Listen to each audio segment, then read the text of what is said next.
Welcome to the latest update program. The topic of discussion is expansion of TKDL database.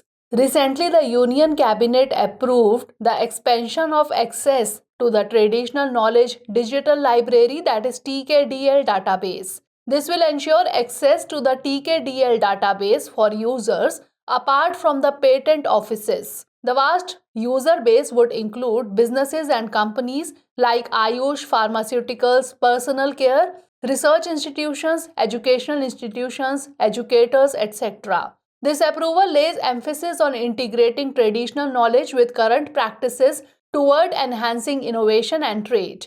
Significance of expansion of access are: it would help in providing greater access to Indian traditional knowledge or TK. More information on Indian traditional knowledge from other domains will be added to the TKDL database. It would be through a paid subscription model with a phase-wise opening to national and international users, and it will act as an important source of TK information for advancing knowledge and technology frontiers. Now, information about TKDL, that is Traditional Knowledge Digital Library. It was established in 2001.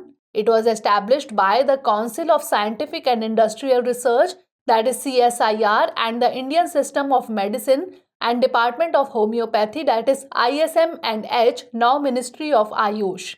The TKDL contains documentation of publicly available traditional knowledge, that is TK, that relates to Ayurveda, Unani, Siddha and Yoga, is in digitized format and is available in 5 languages: English, German, French, Japanese and Spanish. The TKDL contains over 34 million pages and provides information on TK existing in India. Until now, access to the complete TKDL database is restricted to 14 patent offices worldwide.